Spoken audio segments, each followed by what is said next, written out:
저기 요한복음 이제 음, 좀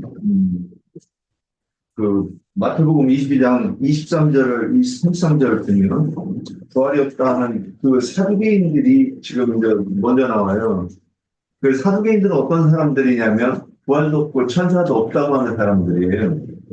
그 바리새인들은 부활이 있다 그러는데 부활이 있는데 어떤 이제 소개한과 바리새인들한테 딱 짚힐 만한 그런 그 교리들을 말했는데 뭐냐면 사람이 죽을 때의 모습으로 다시 태어나 부활한다.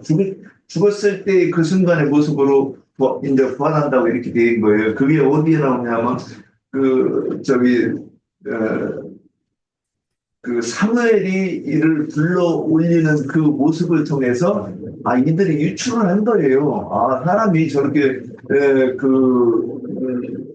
음부에서 저런 모습으로 있구나, 그리고 그렇게 부활되는구나, 이렇게 유추해서 그렇다고 얘기한 거예요. 그래서 그들의 말은 뭐냐면, 장애인은 장애인으로, 늙어서 좀 늙은 모습으로 이렇게 부활한다고 이렇게 생각한 거예요. 참, 그러면 생각을 해보세요. 나는, 제가 이제 지금이 안 그렇지만, 옛날에는 어렸을 때는 공부 못하는 컴플렉스가 있어가지고, 공부 잘하는 사람한테 이 큰 소리를 못 치는 거예요. 근데 만약 그렇게 하면, 내가 죽어서 이 영원한 시간을 그렇게 머리 나쁜 사람으로 살으면, 너무 억울하지 않은가. 그리고 또 내 친구가 있는데, 친구는 뭐 30대에 내가 막 야장하니까는 거기에 있던 애들이 막 눈이 동그라내져가지고 싸가지 없는 새끼 그랬다는 거예요. 왜 그러냐면 그 친구는 너무 노안이야. 그래서 30대 초반에 이미 50대 같았어. 근데 내가 막 야자 그러니까는 사정을 모르는 그 어린애들이 이제 그랬다는 거죠. 쟤는 오늘 되게 싸가지가 없어. 이랬다는 거예요. 나중에 친구라는 걸 알고 내가 미안했어요. 이렇게 얘기하는 걸 내가 들었으니까. 그러면 그 친구한테 내가 이제 그랬어요. 너무 그렇게 키 크게 염색하고 싶냐? 내가 이렇게 한번 얘기한 적이 있어요. 그 작은 기록. 제가 뭐, 옥경이 자매한테도 늘 얘기하는 게, 아유, 장애인 겨우 벗어나가지고, 내가 이런 얘기를 해요. 우리 장로 형제님도 보면 그런 생각이 가끔 들어요. 존경심이 막 없어지려고 하기도 해요. 그런데, 그런 거, 그렇게 부활한다고 했단 말이죠. 그러면 만약에 그때는 논리대로 하면 우리 부정신자매님 부활하시면 이다 연세 이제 저기 벗을 때가 돼가지고 다 후패한 그 얼굴에 주름진 모습 이렇게 영상한다고 이거 말이 되냐는 거죠. 그러니까 또 어떤 사람 뭐라고 하냐면 최고 젊었을 때 최고 이뻤을 때로 휙 바뀐다라고 이렇게 얘기하는 거예요. 그래서 어저께 우리 안광상 형제님하고 대화를 할때 뭐나요? 하나님도 손발이 있대. 있어야 된대. 그럼 나중에 나눕시다. 이제 이런 얘기를 하고 이렇게 왔어요. 그래서 이런 모든 것들이 뭐 어디에서 저기 하냐면 지금 이 28절에 가면 나오는데 한번 봅시다. 선생님이 모세가 일렀으되 사람이 만약 자식 없이 죽으면 그 동생이 그 아내에게 장가들어 형을 위하여 상속자를 세울지니라 하였나이다. 이게 지금 율법에 나오는 거를 딱 가지고 온 거예요. 지금 칠형의 얘기를 하기 위해서 딱 이렇게 이제 까는 이 말이에요. 우리 중에 칠형제가 있었는데 마리가 장가들었다가 죽어 상속자가 없으므로 그 아내를 그 동생에게 물려주고 그 둘째와 셋째로 일곱째까지 그렇게 하다가 최후에 그 여자도 죽었나이다. 그런즉 그들이 다 그를 취하였으니 구할 때 일곱 중에 누구의 아내가 길이니까 이겠지이에요. 야, 이거 하나님도 곤란하시거든요. 하나님이 그래서 한 남자가 여러 여자를 거느리는 거는 분명했어요. 그런데 남편이 둘이는 이거 하나님 허용하셔요? 가능하다고 그랬잖아요. 그런데 이게 이 일곱 남편이 어떻게 할 거야? 하나님이 어떻게 해결하실 거예요? 그러니까 율법에 이미 말하는 것과 이게 상충이 되면 내가 여기를 오해했다고 생각을 해야 되는 거잖아요. 그러니까 우리 기독교에서도 이제 이 말씀에 대한 똑같은 얘기가 뭐예요? 천국에 갔더니 막 황금길이 깔려 있고 누구네 집 이 담벼락이 막 한쪽이 4km 한쪽 면이 4km래. 네, 사각형 이렇게 이제 담벼락에 한쪽은 4kg고 한쪽은 4kg고 어마어마하게 의리한 금집이 있는데 그 집에 문패를 갖다 주옥인 목사의 것이다 뭐 이런 얘기들이 있어요. 자, 이 얘기가 무슨 뭔 얘기하는 거예요? 지금 이 땅에서 내가 하는 것들처럼 그렇게 어떤 그런 근거를 두고 자기 이해를 가지고 지금 천국을 얘기하는 거잖아요. 그래서 지금 그 문제가 되는 저기 이슬람 지역의 사람들이 막 폭탄을 안고 가서 그냥 눌러가지고 자기 자신을 불사질르는 거예요. 왜 그런지 아세요 혹시? 천국 가서 하나님의 전쟁이 그 전쟁에 자기가 이렇게 성전에 참여해서 순교를 하면 7명의 아내를 아내를 데리고 또 영원히 산다고 하는 거예요. 그럼 7여자는 뭐예요? 그 한 남자하고 7여자가 살으면 7여자는 그들은 관심 저기 그래서 이제 또 여자도 그러대.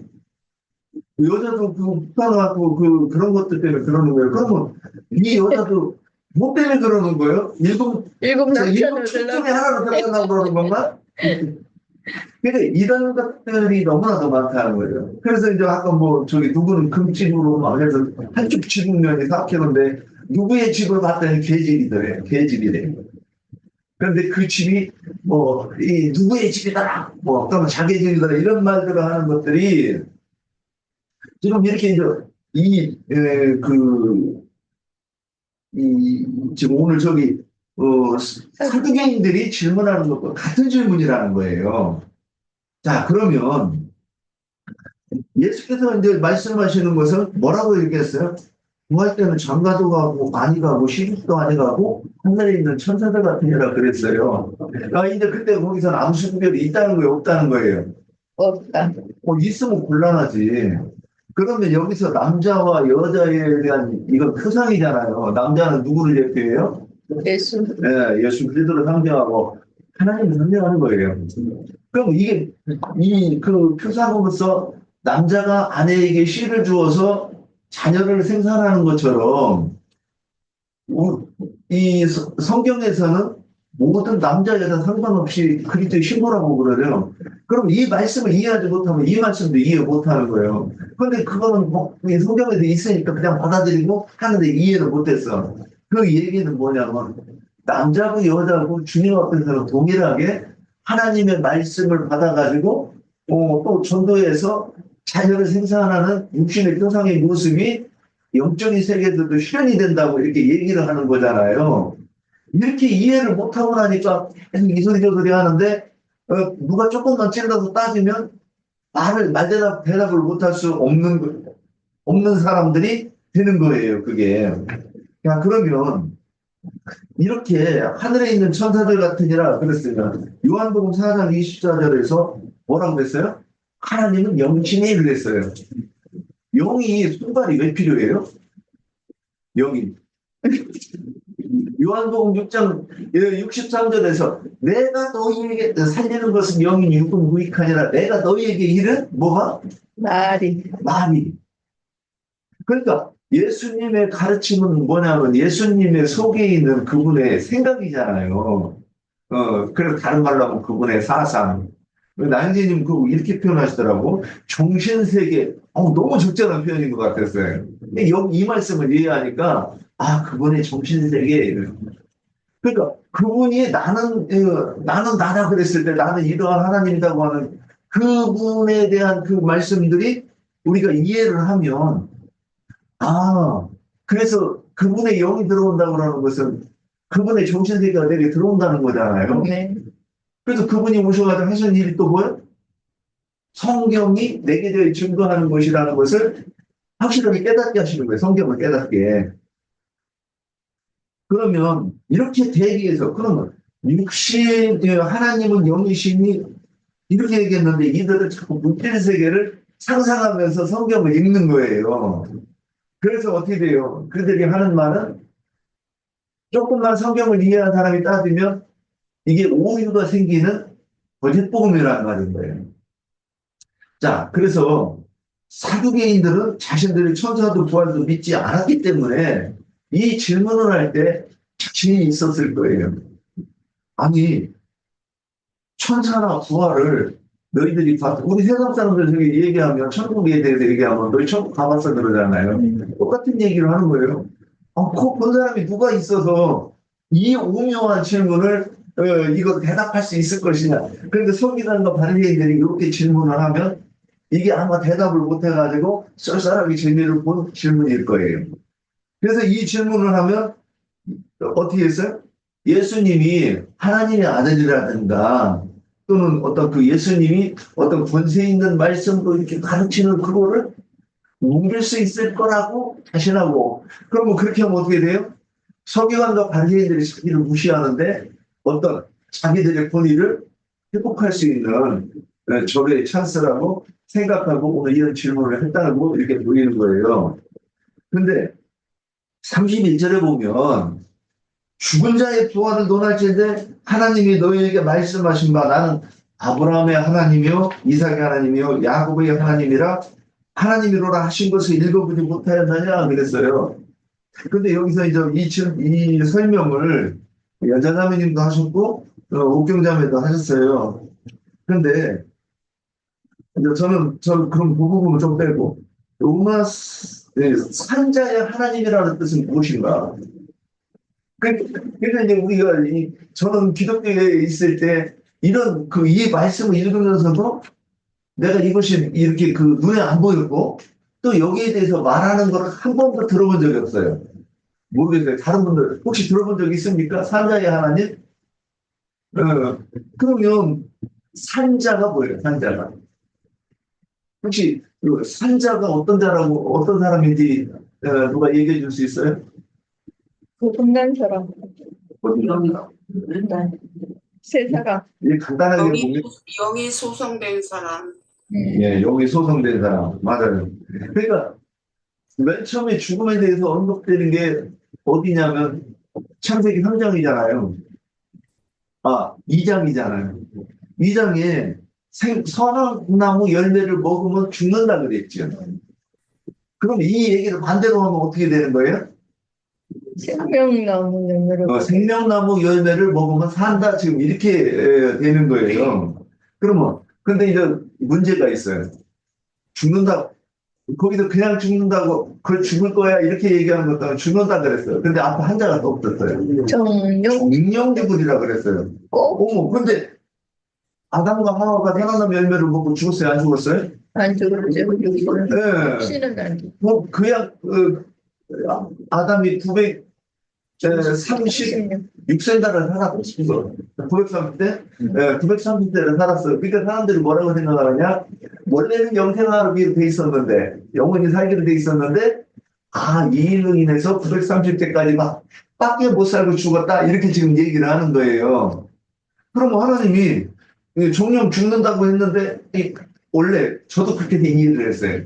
성경 딱 읽고 죽는다 했는데 왜 안 죽지? 930대까지 살다가 원래는 1000년 넘게 이게 영원적으로 사는 거였는데 그렇게 했구나 이렇게 누구나 다 볼 수 있는 거예요. 그런데 아담의 하와는 그 당시 죽었어요? 안 죽었어요? 죽은 거예요. 즉시 죽은 거예요. 영이. 뭐가 죽었느냐? 속사람이 죽은 거예요. 속사람이. 그러니까 속사람이 그 기능은 혼과 영인데 지금 먼저 영이 죽은 거예요. 자 그러면 이 영이 죽는다고 하는 건 뭐냐면 하나님의 얼굴이 안 보인다는 거예요. 하나님의 얼굴을 알아볼 수 없다는 거예요. 그래서 마귀의 얼굴을 하나님의 얼굴이라고 이해한다고 보는 거예요. 자, 그래서 생명나무 열매를 먹고 영원히 사는 것은 이 하나님의 계획은 결국 성취는 해요. 그리고 하나님의 뜻이 원래 그 선악나무 열매를 먹고 죽는 것이 하나님의 뜻이 아니었지만 그런데 선악나무 열매를 먹어야 되나 안 먹어야 되나? 먹어야 돼요? 선악나무 열매, 선악나무 열매는 그 시간은 먹어야죠. 먹어야 되는데, 아니, 생명나무 실과는 먹어야죠. 하나님 뜻이 아닌 게 아니라, 선악나무 열매. 생명나무 열매를 먹어야 되는데, 네. 그 선악을 알게 하는 나무 실과를 먼저 먹은 사람이 또 생명나무 열매를 먹는 것이 그게 하나님의 뜻이 아니라는 것이지 그거를 생명나무 제가 왜 열매를 이 얘기를 먹지 말라는 하냐면 거죠. 예수 그리스도를 보내시기로 작정된 거는 창세전에 이미 계획돼 있어요, 하나님이. 그러니까 선악나무 열매를 안 먹으면 예수 그리스도가 오신 이유가 그거는 예. 있어요, 없어요? 제가 지금 이걸 얘기하는 거예요. 그래서, 근데 이제 기독교인들 이런 말씀들을 모르고 뭐라고 얘기하냐면, 아이고, 하와가 누님이, 이거 먹지 말라고 하시면 안 먹어야지. 그걸 먹어가지고, 그러면 오늘날 내가 따먹으면 되니까. 궁금해서. 그러니까, 하와가 안 따먹으면 그 영혼이 누가 안 따먹느냐. 안 먹는다는 거예요. 근데 하와가 따먹어야 이 성경 얘기가 하나님의 계획하심이 진행이 된다는 거예요. 하나님의 계획은 뭐냐? 창세기 1장에서부터 1절부터 시작하는 게 하나님이 창조하신 세상이 한번 심판을 받아가지고 땅이 공허하고 흑암이 깊은 게 있으면 하나님이 신의 수면에 운행하시는 이 말씀은 이미 창조하신 세상이 심판을 받은 거잖아요. 네. 어떤 일이 있었어요. 근데 이 어떤 일은 뭐냐? 결국에는 불순종으로 심판을 받았을 거라고 우리는 유추할 수 있는 거예요. 그런데 그러한 세상을 다시 회복하는 재창조의 그 일을 쭉 이렇게 말씀하시면서 마지막은 뭐라고 하느냐면 그렇게 새 창조를 통해서 그 창조가 이루어질 때 하나님도 안식하신다고 하는 이 계획을 우리 미리 말씀하신 것이는 거예요. 그런데 이 일은 인류의 역사의 6,000년을 이어서 또 1,000년, 7,000년의 역사를 통해서 이루어질 거라는 거예요, 우리는. 그러니까 성경을 이렇게 바로 쭉 이렇게 이해를 해놓고 나서 우리가 성경을 봐야 된다는 거예요. 그래서 선악과는 먹어야 되죠. 그래서 다 죽어야 돼요, 모든 사람이. 예. 그래야 예수 그리스도가 오시는 조건이 되는 거예요. 자, 그런데 여기서 산자라고 하는 것은 우리가 생명나무 열매를 따먹어야 있는 거고 결국 생명나무 열매가 뭡니까? 그러니까 성령의 말하게 하심을 따라 말하는 이 주민들의 입을 통해서 나오는 교훈. 근데 그 교훈은 먼저 예수 그리스도를 통하여서 우리에게 선포되었죠. 그래서 그리스도의 율법으로 우리에게 이제 가르침을 받는데 성령께서 오셔가지고 하신 일이 뭐냐면 자의로 말하지 않고 내가 너희에게 이런 말이 생각나게 한다고 그랬어요. 성령이 오시면. 그래서 예수님 그 말씀을 가지고 딱 생각해 보니까 예수님이 이 땅에서 가르치신 말씀은 성경을 완전하게 하신 그러니까 율법을 재해석해서 가르치는 그 말씀을 가르치겠구나 우리는 알 수 있는 거예요. 그런데 그 말씀이 성령으로 받기 전에 깨달아지기도 하고 자꾸 잊어버려. 그런데 성령께서 오셔가지고 그 말씀이 다시 생각나게 하고 또 다시 재조명이 돼서 그 말씀이 무슨 뜻이었던지를 그래서 신약 사도행전 보면 그때 예수님이 그렇게 말씀하셨구나 하는 장면들이 나오는 거예요. 그래서 성령이 우리를 통해 성령이 오셨으면 이렇게 그 일을 하시라는 거예요.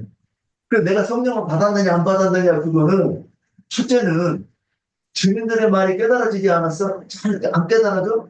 그럼 성령 안 받는 거고 둘째는 내가 성경을 읽을 때 내가 성경이 깨달아진다 그러면 확실히 성령이 오신 거예요. 자, 이렇게 볼 수 있다는 거예요.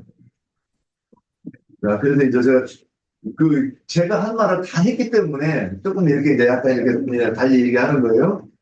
그래서 그러면 이제 아브라함의 하나님, 이삭의 하나님, 이제 여기에 대해서 이제 말씀을 나눠요.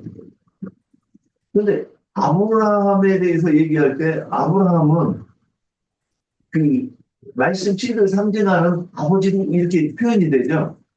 그러면 아브라함은 하나님의 부르심을 받고 갈대아우를 위해서 부르심을 받았어요. 자, 아까 아브라함의 하나님은 계획하시고 언약하시는 하나님이라고 이렇게 이제 표현을 했으니까 그러면 그 하나님이 이제 이삭의 하나님은 어떤 하나님이냐면 인자 예수를 상징하죠. 근데 인자 예수를 오시는 그분은 어떤 분인가? 그 두 가지를 제가 제시하고 싶은데, 창세기 3장 15절에서는 다 아는 거고, 창세기 18장 10절에 보면, 창세기 18장 10절을 보면, 나처럼 꺼세. 이게 이제 삼위일체론하고도 관계가 있는데, 자, 창세기 18장 10절을 보면, 이게 지금 사라에게 내년에 아들이 있을 거라고 말씀하시는 거예요. 한번 네. 찾아보세요. 누가 읽어보세요. 그가 가라사대 이하니 이른데 내가 성령 내게로 올라오니 내 아내 사라에게 아들이 있으리라 하시니 사라가 부르짖는 가운데로 내렸더라. 있어요. 자, 이 말씀을 제가 여기서 듣고서 깜짝 놀랐어요. 금경 듣는 집에서. 나는 왜 이걸 못 봤지? 근데 여기뿐만이 아니라 다 그냥 안 보인 건데, 여기서 내년 이맘때에 내가 반드시 네개로 돌아온다 했어요. 여기서도 또 뭐라고 그랬어요? 반드시가 없었어요. 그래서 모셔야 됐잖아요. 근데 성경에 이삭이 태어났을 때 하나님 오셨다는 말씀이 있어요? 없죠? 이렇게 해놓고 나서 아무도 문제를 안 삼아요. 아브라함도. 하나님 오신다고 했는데 왜 안 오셨다? 이런 얘기가 없어요. 그러니까 지금 이 얘기는 뭐냐면 이삭이 곧 하나님이 오신 하나님이라고 지금 얘기하는 거잖아요. 지금 아브라함의 하나님, 이삭의 하나님, 이제 야곱의 하나님 그랬는데 또 인자 예수는 뭐라고 했어요? 제가 이 말씀을 인용을 하나 놨는데 내가 가면 가는 것이 너에게 유익하니 그가 오면 자의로 말하지 않고 내가 너희에게 이런 말이 이런 것을 생각나게 하리라 이렇게 말씀하셨어요. 그러면 지금 그 성령께서는 그래서 이제 성경에서는 예수를 그 영 그래요. 그 영. 또는 그리스도의 영. 그러면 성령이 그러면 우리가 이제 성령이라고 썼는데 이 성령을 한문으로 이게 지금 성자로 이렇게 쓰는 것 같은데 우리는 어떻게 해석을 하느냐면 거룩한 영이라고 지금 다 해석을 하잖아요. 성령이라고 하면. 근데 영어 성경에서는 뭐라고 돼 있어요? 스피릿? 그럼 그 얘기가 뭐냐면 그 영. 그러면 이 영을 우리는 왜 성령이라고 그랬는가? 그러니까 이거를 이해하면 예수의 영이라고 지금 우리는 이제 성경을 이해를 해야 되는 거예요. 그러니까 기독교에서 삼위일체라 그러면 이게 자기들이 성경을 이해를 못하니까 이렇게 조금만 겸손하게 이렇게 읽으면 보이는 부분들이 안 보였던 거예요. 왜 안 보이느냐? 교리에 매몰돼서. 그들이 이미 삼위일체를 보고 배웠기 때문에 더 이상 이런 것들이 안 보이고 누가 짚으면 문제가 되는 것들이 안 보이는 거예요. 그러면 이렇게 그러면 그 구약에서 사람들은 뭘 믿었느냐면 메시아가 오실 것이다고 하는 것을 믿고 그들이 신앙생활을 했잖아요. 그리고 선지자들의 그 가르침을 통해서 그들이 신앙생활을 했는데 그럼에도 불구하고 그들이 어떻게 됐느냐? 그러면 우리가 보기에는 좀 불완전한 신앙 같은데 이들이 예수님이 부활하신 날 바위가 터지면서 부활한 사람들이에요. 그래서 성경에 보면 구약에 온전케 된 의인의 영들 이렇게 표현이 되어 있습니다. 그래서 그러면 그들이 어떻게 됐어요? 나중에 부활하고 나서 예수님이 감람산에서 부활하실 때 구름 속에 가려워져 보이지 않게 됐다고 그랬잖아요.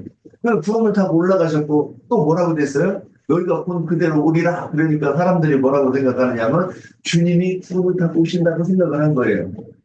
그래서 유명한 손양원 목사가 지금 그 찬송가에 낮에나 밤에나 눈물 머금고 내 주님 오시기만 고대합니다. 먼 하늘 이상한 구름만 떠도 행여나 내 주님 오시는 거예요. 저도 이 찬송가를 얼마나 많이 불렀는가 몰라요. 오래 안 불렀는데 다 기억하는 거 보세요. 그래서 그런 찬송가를 부르면서 저도 가끔 하늘 쳐다보고 저 구름 타고 오시나 이구름 타고 오시나 그랬던 게 뭐냐면 너희가 본 그대로 오리라 그랬던 거란 말이죠. 근데 성경에서는 구름수레 이렇게 얘기를 해요. 구름수레. 그 구름수레가 뭐냐면 구약에 온전히 된 의인의 영들을 얘기하는 거란 말이죠. 그래서 성경이 창세기부터 계시록까지 쭉 관통이 안 되면 이런 해석이 안 되는 거예요. 그래서 또 다른 표현이 뭐냐면 불꽃으로 그러니까 야곱 족속은 불이요 요셉 족속은 불꽃이라 그랬단 말이에요. 근데 사도행전 2장에 이렇게 보면 그 성령이 임하실 때 강하고 급한 바람 소리 그러면 이걸 우리는 구약 성경을 읽는 사람 뭐냐면 바람은 불국천사가 운행하는 것을 표현할 때 그렇게 해놨기 때문에 나중에 읽으면 이거는 불국천사가 왔다는 얘기네. 그 다음에 불꽃은 요셉 족속을 상징하는 구약의 온전히 된 의인의 영들을 상징하는 것이네. 그러면 하늘나라가 지금 여기에 임했다는 것이 확실하잖아요. 주님도 오셨고 주님을 수종하는 불꽃천사도 왔고 이 바람 소리가 같은 불꽃천사도 왔으면 하늘에 뭐가 남아 있어요? 다 여기 왔는데. 그러니까 그러면 여기에서 이제 그 산자의 하나님이라고 하는 그것이 나중에 이제 아들 성령을 얘기할 때 이삭에 대해서 얘기할 때는 저기 야곱에 대해서 얘기할 때는 성경에 보면 우리가 이제 고린도전서 네, 골로새서 1장 27절 네. 산자들로 이 표현이 될 때 제가 이게 잘 설명하고 있는지는 모르겠지만은 골로새서 1장 27절에 보면 누가 한번 읽어보세요. 1장 27절. 1장 27절. 하나님이 그들로 하여금 이 비밀의 영광이 이방인 가운데 어떻게 충성한 것을 알게 하려 하심이라. 이 비밀은 너희 안에 계신 그리스도시니 곧 영광의 소망이니라. 여기서 너희 안에 계신 그리스도 이제 저기 하면 여러분 속에 그리스도께서 계셔요? 아멘. 여기 왔어요. 네, 여기에 대해서 딱 말하지 못하면 고린도후서 13장 5절에 너희가 믿음 안에 있는가 너희 자신을 시험하고 확정하라 그랬어요. 그러니까 내가 믿는다 그러고 막 확신하고 막 나 믿어 막 천국 가 이렇게 얘기하면 곤란한 거예요. 성경에서는 분명히 시험하고 확정하라고 돼 있어요. 그럼 뭐 아이씨 어떻게 시험하고 어떻게 확정하라 그 뒤에 딱 나와. 그리스도의 영이 너희 속에 없으면 너희가 버리운 자냐라고 그랬어요. 그러니까 그 얘기는 뭐냐면 여기서 그리스도의 영이 너희 속에 있느냐 없느냐 지금 그러고 있잖아요. 그러면 이제 내가 목사인데 곤란해서 그리스도의 영이 없지 있지 이제 이렇게 얘기했어요. 그러면 또 물어봐야죠. 말씀을 이제 물어봐야 되는 거예요. 이거 무슨 뜻이요 무슨 뜻이요? 대답을 못하면 그 뭐예요? 그러니까 이게 이 사람은 그리스도의 영이 없는 거잖아요. 그러니까 예수님이 가르치신 온전하게 하신 그리스도의 율법이 그 사람에게 깨달아지고 내가 이 증거할 수 없는 사람이라고 하면 성령이 계시다고 받았다고 말하면 곤란하죠. 그러니까 성령이 받지 못했다고 그러면 그 사람은 뭐예요? 믿음이 있는 거예요 없는 거예요? 네, 믿음이 없는 거예요. 그래서 이런 것들이 산자에 대한 이야기라고 저는 이제 이렇게 그러니까 제가 준비해왔던 거는 저기 연자자매님, 옥경자매하고 둘이 다 얘기했기 때문에 급히 조금 이렇게 해가지고 이제 돌려가지고 얘기를 해서 저기 했는데 그래서 산자의 하나님이라고 그러는 것은 그러니까 아브라함이 믿은 바 하나님은 살리시는 이심을 믿었다. 로마서 4장에 나오는 말씀인데 제가 잘 연락했어요. 그래서 살리시는 하나님이 믿었으면 아브라함은 살리심을 받은 자죠. 그러니까 우리도 아브라함의 믿음을 본받아 하나님을 믿으면 우리가 살리심을 받아야 되는 거예요. 그러면 살리심을 받는다고 하는 것은 뭐냐면 너희 안에 계신 그리스도가 성취되는 것. 네. 자, 여기까지 하고 마치겠습니다. 좀 오늘 혹시 좀 실수한 게 있을 것 같긴 한데 저기 나영재님께서 요거 좀 짚어주시면 좀 이렇게 정리하면서 말씀 마치겠습니다. 예. 뭐 더 해야 될 필요가 없는 것 같아요. 아브라함의 하나님, 이삭의 하나님, 야곱의 하나님은 예수님이 말씀하실 때는 아버지와 아들과 성령의 이름 안으로 침례를 주라고 이렇게 제자들에게 말씀하신 말씀인데, 사도행전의 이후에 가서는 예수 그리스도의 이름으로 침례를 주는 것이지 아버지와 아들과 성령의 이름으로 침례 주는 것이 아니죠. 말씀이신 아버지, 이제 하늘 아버지를 대표하는 것은 아브라함이기 때문에 그 히브리인들은 다 아브라함을 아버지라고 불러요. 그 누가복음 16장에 보면 부자가 음부의 불꽃 가운데에서 에, 이삭을 품에 품고 계신 그 하나님을 아버지 아브라함이요 이렇게 부르잖아요. 그러니까 하나님의 그 대표성을 갖는 분은 믿음 세계의 조상이 되시는 아브라함으로 상징한다. 이렇게 얘기하시고, 아브라함이 난 아들 이삭은 그 말씀이신 아버지, 하늘 아버지께서 육신의 모양으로 세상에 오신 인자 예수를 말하는 것이고, 인자 예수께서 그렇게 육신의 모양으로 오신 것은 대속제물로 드려지기 위해서, 성경을 이루기 위해서 그렇게 오신 것이기 때문에 인자 예수께서 대속을 위하여 제물로 드려진 후에 모든 죽은 자들 가운데에서 처음으로 이제 하나님의 살리심을 받은 분이 부활이신 예수, 그분의 이름으로 세상에 이제 제자들에게 실제로 임하신 그 하나님은 또 다른 보혜사 진리의 성령이다. 이렇게 이제 예수님이 설명을 하셨고, 그 진리의 성령이라는 말은 진리의 말씀을 말하기 때문에 진리의 성령으로 영이 거듭난 건 진리의 말씀으로 영이 거듭난 걸 의미하는 거예요. 그 사람들은 이제 믿는 이들이죠. 그리스도인들이라고 그래요. 이게 이건 이제 신학교에서 가르치는 그 신앙의 사형리 법칙이다 그래가지고 영적인 이치다, 네 가지의 이치다 그래가지고 맨 먼저 오늘은 우리 한자매님이 참여를 안 했네. 한자매님이 왜 참여를 안 했죠? 한자매님하고 우리 이은자 자매님이 신학을 하셨다 했었지. 김옥경 자매하고 그럼 세 분인데. 예. 뭐 신학교에서 맨 먼저 이제 우리 자매님들이 신학했다고 하는 거는 나처럼 이렇게 그 학문을 공부를 한 얘기가 아니라 아마 그 목회학이라는 걸 했다는 뜻일 거예요. 그 목회학은 대부분 그 학부생 때 맨 먼저 그건 기초이기 때문에 신론, 그다음에 그리스도론, 성령론, 교회론 이렇게 네 가지 론을 가르치는데 이것을 신앙의 사형리 법칙이다 그렇게 말하죠. 거기에다가 이제 교회사, 그다음에 히브리어, 헬라어, 기초, 이게 알파벳 정도 배우는 거하고 문법 조금 배우고 그러다 보면 이제 졸업하고 안수받고 그러죠. 그 사형리라고 하는 것이 신론, 하나님 신관을 가르치는 논리, 이제 하나님에 대하여, 신에 대하여 조물주는 무엇인가, 이제 아버지라고 그러죠.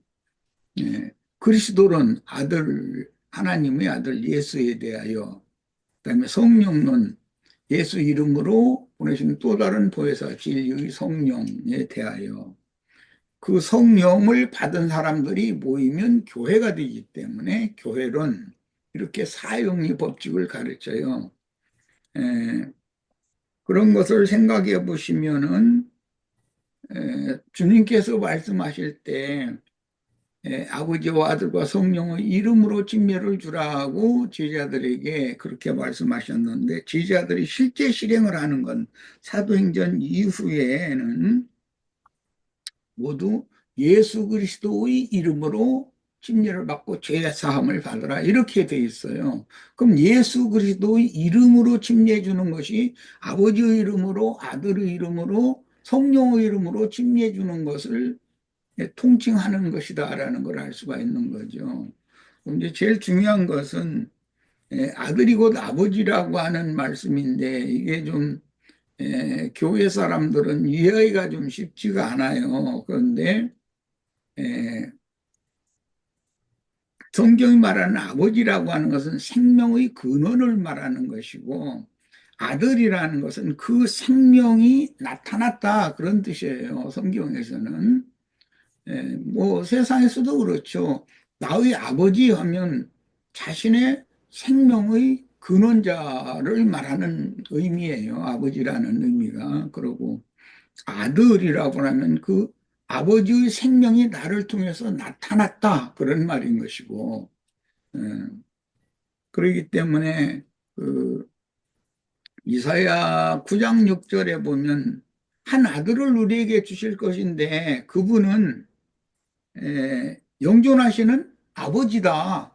만왕의 왕이실 뿐 아니라 영존하시는 아버지라. 한 아들을 주셨는데 그 한 아들이 곧 영존하는 아버지라는 거예요. 그러니까 예수님이 나와 아버지는 하나이니라 이렇게 말씀하실 때 그런 의미를 우리가 잘 이해를 하시는데 왜 그러냐면 그는 성경이 말하는 것은 영의 세계를 말하는 것이지 예수님이 무슨 육신의 몸이 있어서 아까 뭐 손 있고 발이 있다고 하나님도 그렇다고 한다는데 그 육신적인 손발이 있으면 그게 신이 아니라 괴물이겠지요 뭐 건물주는 사람의 눈으로 볼 수가 없는 분이에요. 그만큼 존귀한 분이고 그 만유에 충만하신 신이다. 사람의 눈으로는 볼 수 없다. 흔히 이제 비유로 뭐 개미가 아무리 자기 세상에서는 똑똑하고 하는 것이 많다고 해도 사람이 그뭐 새끼손가락 이렇게 누르면 죽잖아요. 자기는 열심히 지금 간다고 하는데 예, 그 사람이 이렇게 들여다보고 있다가 이렇게 그냥 장난 삼아서 누르면 사람의 장난으로 해서 개미는 목숨 잃잖아요. 네, 그런 것과 같이 그 개미는 자기보다 너무나 큰 사람을 볼 수가 없죠. 사람을 보이겠어요? 자기 앞에 있는 뭐, 그, 먹을 음식 뭐, 그거 가지고 자기 그 개미 굴로 들어가는 그것밖에는 모르는데, 아는 게 없는데.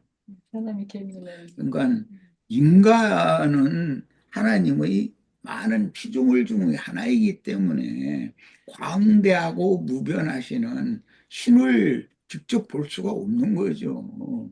육신에는 음. 볼수 없는 이제 고대 사회에서는 이제 그 하나님을 왕으로 묘사하기 때문에 왕이 가마를 타고 어디에 행차하는 모습을 이렇게 그림을 그릴 때 가마 맨 사람들과 가마는 있어도 왕을 실제로 그려놓지는 않는 거예요.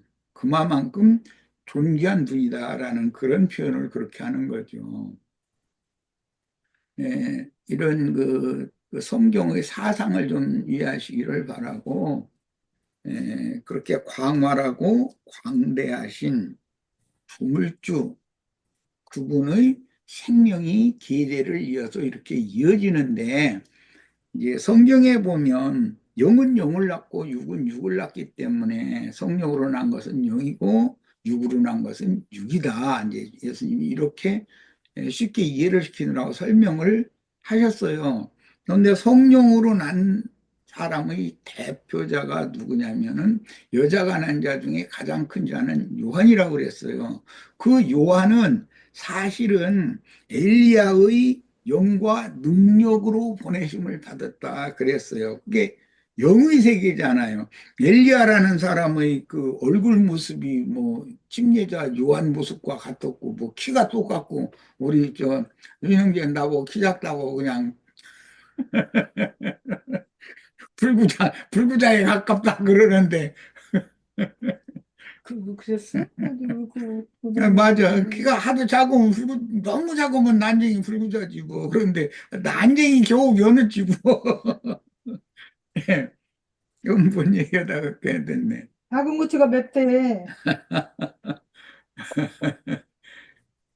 어쨌든 간에 에, 그 영은 엘리야에게 하나님의 영과 능력이 임해서 엘리야 시대에 그런 사역을 했었는데 그 영이 엘리사에게로 이제 전해졌죠.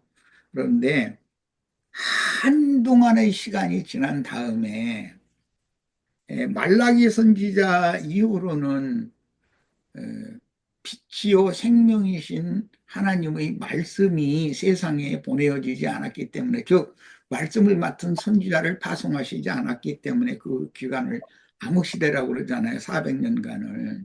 그 암흑시대를 마무리를 할 때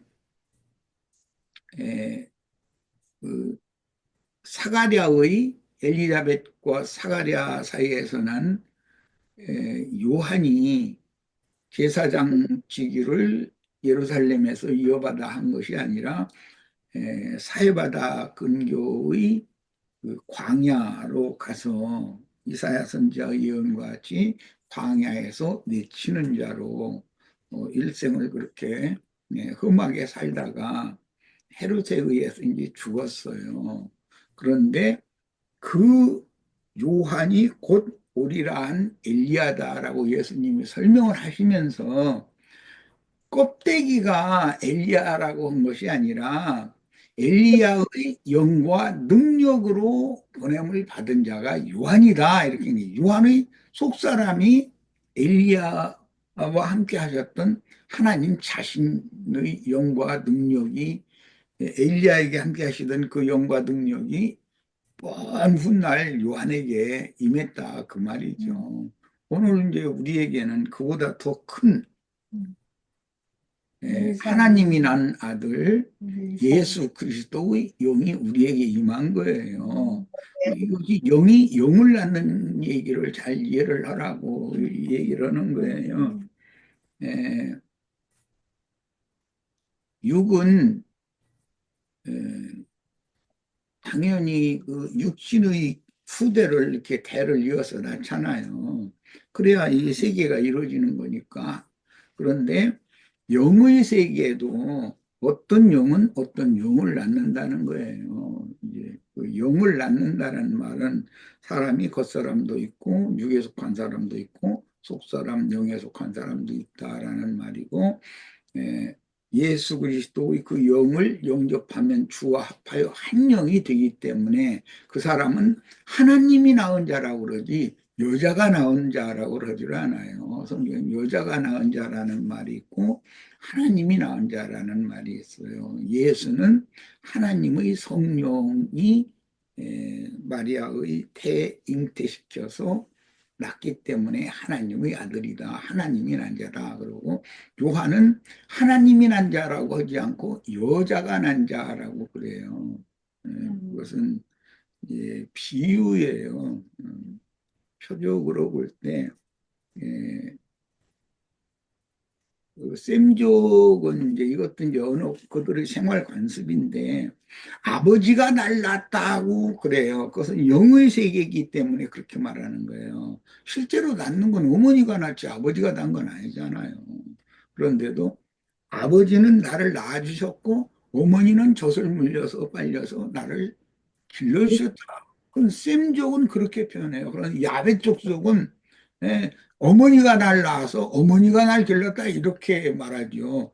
아버지가 날 낳았다고 그러면 저 유럽 사람들은 그런 말이 어디가 있냐고 이제 그런단 말이에요.